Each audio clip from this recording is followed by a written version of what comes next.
Meus caros amigos e amigas, vocês estão no canal Espiritismo Explicado. Eu sou Lazarino Barbo.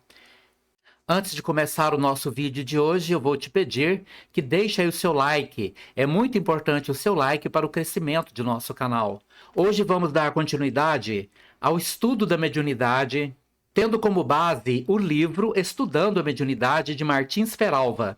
Hoje vamos terminar o estudo de um caso de obsessão espiritual e dando continuidade exatamente a partir do ponto que paramos no estudo passado, diz o escritor Martins Peralva: restituamos mais uma vez a palavra ao assistente Aulus, a fim de conhecermos mais um pouquinho da vida passada do cavalheiro doente, que, na pequena fila de 4 pessoas que haviam comparecido à cata de socorro, parecia incomodado, aflito, e que, instantes depois, sob a influência do obsessor, desfecha um grito agudo e cai desamparado. Observe que essas pessoas estão num centro espírita em busca de socorro.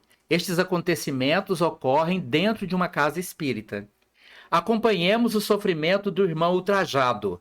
Lembrando que para você entender completamente esse estudo, você tem que ajuntar o estudo passado, 1/2, com este estudo de hoje, que é o 2/2, concluindo este estudo de caso. E continua o instrutor Aulus: desencarnando e encontrando na posse da mulher, desvairou-se no ódio de que passou a nutrir-se. Martelou-lhes então a existência e aguardou-os além-túmulo, onde os 3 se reuniram em angustioso processo de regeneração. A companheira menos culpada foi a primeira a retornar ao mundo, onde mais tarde recebeu o médico delinquente nos braços maternais como seu próprio filho, purificando o amor de sua alma. O irmão, atraiçoado de outro tempo, todavia ainda não encontrou forças para modificar-se e continua vampirizando, obstinado no ódio a que se rendeu impensadamente. Lembrando que essa história diz respeito a uma vida passada, onde havia um homem casado com uma mulher, e o irmão dele, que era um médico, seduziu a esposa do irmão e acabou mandando o irmão para um hospício, onde ele desencarnou completamente perturbado. Quando ele desencarna, é que ele vai descobrir que o seu irmão o matou e estava vivendo com aquela que tinha sido a sua esposa naquela vida. E é neste ponto que começa a perseguição daquele espírito sobre o outro. E tudo isso aconteceu numa vida passada. Nesta vida atual, onde está presente esse caso de obsessão, a mulher que foi esposa dele recebeu o médico, irmão dele, como filho. Mas o irmão desencarnado não perdoou e foi atrás, cobrando essa dívida. E ele é o obsessor do irmão. E ante a surpresa de André Luiz, continuou: ninguém ilude a justiça. As reparações podem ser transferidas no tempo, mas são sempre fatais. E aqui Martins Peralva conclui: não podemos reprimir o entusiasmo ante as luzes que o livro Nos Domínios da Mediunidade trouxe aos espíritas, particularmente em face do complexo e delicadíssimo problema do mediunismo e de sua prática. O estudo desse livro Nos Domínios da Mediunidade também está aqui numa playlist do nosso canal, onde este livro foi completamente estudado em dezenas de lives. E ele continua: é um livro que chegou como não podia deixar de ser na hora oportuna. A espiritualidade viu as nossas necessidades nesse setor, anotou-nos as deficiências e precariedades, os abusos e a exploração inferior. Verificou os rumos que os trabalhos tomavam, como se tivéssemos esquecido os conselhos e as diretrizes inseridas nos luminosos trabalhos do codificador, completados pelos seus eminentes continuadores, especialmente Leon Denis. E o livro foi psicografado exaltando o serviço mediúnico por abençoada sementeira de luz e fraternidade.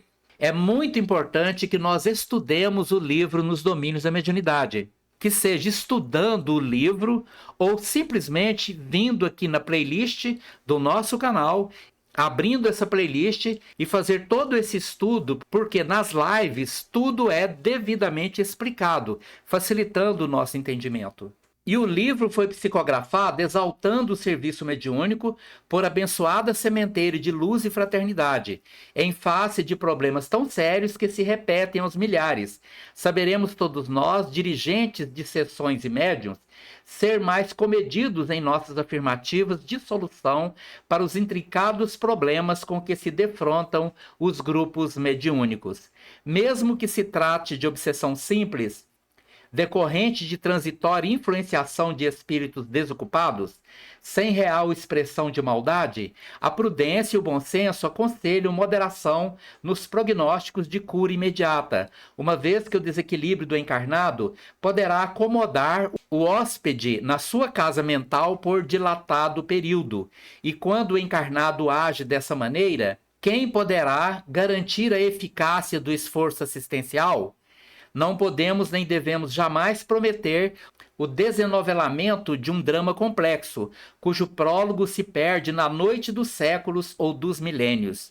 Dirigentes e médiuns esclarecidos sabem que existe uma lei de justiça funcionando inexorável na estrutura das obsessões. Sabem que as perseguições cujas raízes se acham imersas no passado pedem tempo e paciência, compreensão e amor. Exigem ainda esquecimento e perdão. De posse dessa certeza, não digamos ao enfermo jamais: você pode ser curado em 2 meses. Falemos simplesmente assim: meu irmão, confiemos em Jesus e busquemos com ele a solução do seu caso. Trabalhadores precipitados comprometem a doutrina através de promessas insensatas. Servidores esclarecidos contribuem com a prudência para o engrandecimento cada vez maior do ideal que nos irmana. Repitamos ainda uma vez com Leon Denis: o Espiritismo será o que dele os homens fizerem. O caso do irmão Pedro teve o seu início no processo evolutivo com a fascinação. Depois, à medida que ele foi se entregando, vieram a subjugação e a possessão. O irmão ultrajado de ontem imantou-se a sua organização psíquica e somática, dominando a sua mente e o seu corpo. Comanda-lhe a mente desarvorada, domina-lhe o corpo. Isto é um caso de possessão, quando o processo obsessivo chegou ao máximo. Numa situação dessa, o espírito obsessor tem o domínio completo daquele a quem destina o seu ódio. Derruba-o, fá-lo gemer e gritar, tornou um epilético aos olhos do mundo. Ambos receberão, se contribuírem para isso, a bênção do esclarecimento renovador. As leituras edificantes, as palavras confortadoras e as vibrações amorosas repercutir-lhes-ão no íntimo à maneira de suave reconforto, concitando-os ao perdão recíproco. Então, numa situação como essa, é muito importante a ação do centro espírita no acolhimento a essas pessoas, disponibilizando a elas estudos que façam com que essas pessoas se esclareçam diante de suas necessidades.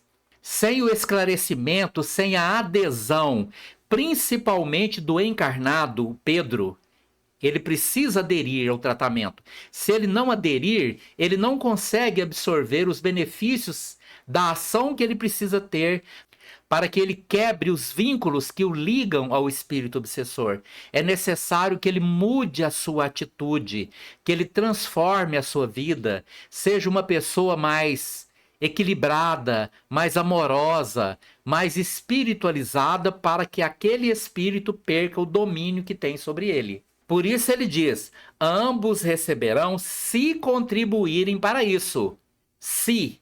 Então é uma dúvida. Pode ser que sim, pode ser que não. Pode ser que o Pedro abandone o tratamento, não queira saber, se deixe levar pela revolta e não mude nada do seu comportamento. Assim são as pessoas, desde o tempo dele até os dias de hoje, do mesmo jeito. Se ambos abrirem de par a par as obras do coração, tocados pela carinhosa advertência de Jesus de que devemos reconciliar-nos com os adversários, enquanto estamos a meio do caminho, destruirão, sob a assistência dos protetores e com o concurso dos encarnados, os tenebrosos laços que, de forma tão lastimável, vincularam os seus destinos num turbilhão de rancor. Enquanto isso, a esposa invigilante de ontem abre hoje ao infeliz sedutor o seio transbordante de ternura, não só para a purificação do seu amor, como também para redimi-lo.